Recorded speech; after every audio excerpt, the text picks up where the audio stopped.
Hello and welcome to Frontline Beard Buzz. Today we have a very special guest, Ed Cunningham, our CEO. We would like to ask you some questions, sir. Well, first we gotta straighten this out. It's CBO, Chief Beard Officer. That's right. But yeah, thanks for having me on. This is cool. I know this is something we had talked about doing for a very long time.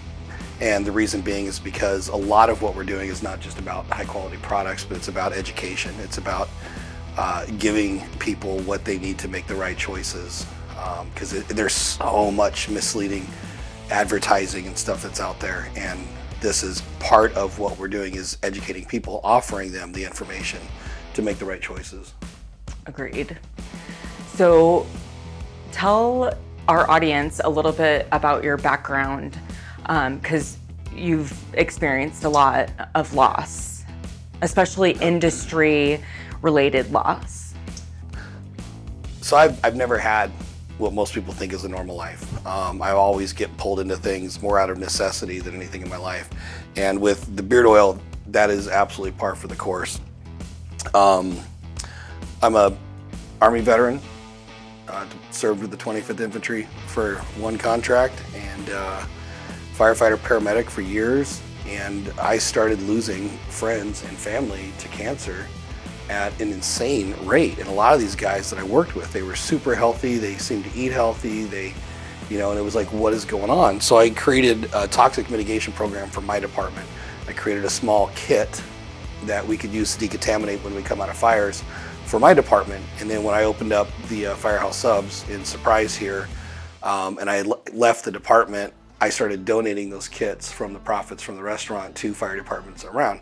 Because one of the things we found is that we were just exposed to some of the nastiest toxins on the planet when we go interior on these fires. And I could spend hours talking on the information that we learned from the studies that we did. But one of the things for sure is, no matter how healthy you seem to be, there's always these toxins that sneak into you. And here's how I ended up kind of doing this. One of the crazy things that we found, we did a multi-million dollar study with Baylor University in Texas. And out of that, we found these toxins. They were like, kind of like in their own subject line. You could tell these toxins were from construction materials, glues, laminates, insulation, drywall that was combusting. That made sense to us. There was also, appliances and carpet, and those things fit into their category. But there was this weird category off to the side of toxins that we could not figure out for the life of us where these were coming from. After a little bit deeper study, we came to realize it was deodorants, shampoos, conditioners, body washes. It was all the makeup. It was all these personal care products that were combusting in house fires, and they were releasing arsenic, cyanide, and just some of the most horrific. So that threw me into going, how in the world are we this toxic on some of the most normal, basic household stuff? And I started personally trying to live as toxin-free as possible, which I found out is almost a near impossibility. Right. Thank God for RFK Jr. Being where he's at and bringing the Make America Healthy Again initiative to the forefront, because we have needed a champion at the federal level for a long time, not just for firefighters and military and police officers, but for all of us. And so when I left the fire department, I was able to finally grow a beard. So I grew a beard. I started using beard products. There's a real funny story behind the whole beard oil thing. But as I looked into beard oils, I noticed, and looking into the ingredients behind them, more than 60% of the beard oils that are on the market currently are white labeled from the same companies in China, or even some of them here. And a lot of these beard oil companies, they don't really care what's in their product. They just know that it smells good to them. And I mean, cotton candy. Right. Like smoked bourbon and like all these weird smells that are out there. And people think, oh, if I smell good and my beard kind of looks good and a little bit shiny, then I must be doing good. When actually you're doing more harm to yourself by using these products than if you just didn't use any product at all. Yeah. I mean, how many times have we been out and run into guys with beards and they complain that even though I don't like using beard oil anymore because every time I use it, I get all dry, I get all scratchy. We're like, well, that's because of what's in the beard oil, right? Yeah. And that's, having you on board with this company has been such a huge blessing, because you've brought I mean, 2 master's degrees and the knowledge that you've brought with your years in the medical industry to here. And so I was already making my beard oil, just for the people that are out there. I was already making my own beard oil for myself. And when Star and I met, she had been making beard oil on her own and all different kinds of oils. She was way more knowledgeable than I was, and we threw ourselves into creating an even better version of what we wanted to present to the public. We wanted to make a business out of this. I sold Firehouse Subs about 1.5 years ago, almost 2 years ago, and we decided to start doing this as a business. And we fine-tuned the recipe even better than what I had it, and we came up with the Fire Edition. Yes. And yeah, one of the things that we do here that, and I know this is one of the reasons why you were so on board with doing this, just like we did it at Firehouse Subs, a portion of all sales and any customer roundups and donations go to grants for fire, police, and military. This work is more than just great, healthy, great smelling beard oil. This is about leaving a legacy and making an absolute change in the men's healthcare industry. Yes, absolutely. And I know that's something you're passionate about. Yes. Thank you so much for that. That is amazing. So much good information, and I know a lot of people are wondering, what's in it? What's not in it is the most important thing. There are so many toxins and even preservatives. So the happy accident that we discovered, and there's times where I wish the bottle was clear, because when we made the military oil, we made it, and it ended up being military green. Yeah, we had the basic down, and it was smelling good and it was looking good, but we wanted to add more of the vitamin E's and some omega-3 fatty acids. So we ended up actually using hemp oil. Yep. Just a little bit in the test, and as soon as we put it into the test file, it turned like an OD green. Yeah. And I'm like, okay, that's badass. This is God saying, yep, you're on the right track. Exactly. So not only does it smell good, but no, it doesn't turn your beard green. We've had that question. It just looks green when you pour it out into your hand to put in your beard. Yes. But yes, synthetics. God, we keep seeing these ads on Facebook, and great that they have the money to run these ads, but it's like cotton candy bourbon smelling, and it's like, really? I mean, to me, that's emasculating. Yeah. Right? You can be sexy and desirable without smelling like cotton candy or bubbles and kittens. Right? a real man doesn't want to smell like that. And that's, again, even some of the great beard, there's some really good beard oils that are on the market. There's a few out there that I was already a fan of.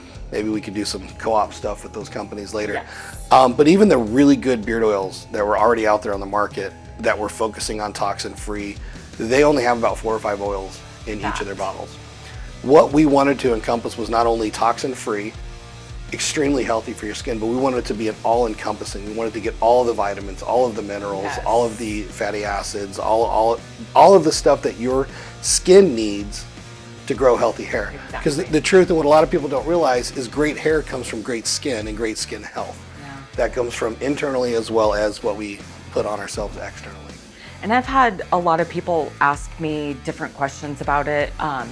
One of the comments that I got one time was, "Oh, I'd love to try your product. However, I'm too oily. I can't put oil in my beard."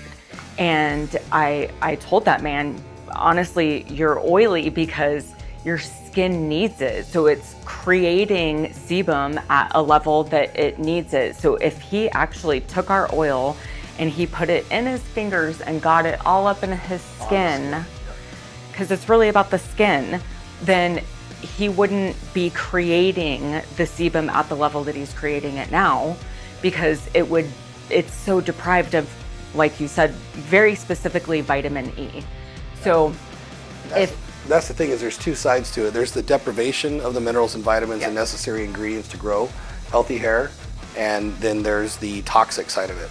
Yes. So not only are a lot of the beard oils lacking the full spectrum of what the hair health and skin health needs, but they're filled with toxins. So your body's doing double duty. It's tired. It doesn't have the right nutrients to even create healthy hair. Exactly. And on the other end, now it's also trying to fight the toxicity of what we're putting in our body and what we're putting on our body. Yeah. And our beard oil also has oil in it that because it's such high quality, it also has oil in it that is protein, Yeah. Oh yeah. moisture, Yep.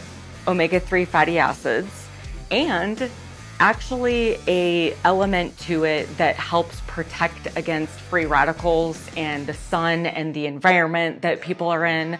I mean, Yeah. you're a motorcycle man. Yeah. I ride a lot. I know a lot of people think they ride a lot, but I ride. It's my therapy. Call it my wind therapy. The bike I have now is 4 years old, and I just hit 76,000 miles. But one of the things I noticed, especially riding as much as I do, my hair and my skin got horribly dry. Yes. Super dry, to where I would go to comb it at night or whatever, and my beard would actually start breaking. It would literally break off in chunks. It hasn't done it since I started mixing my own beard oil. Yes. Yes. Super affordable, I think, especially with how high quality it is as well. And I think this is such a good branch to start promoting more men's health. It's not, I mean, let's be clear. It's about beard oil, but it's so much more important than that. It's about men's health.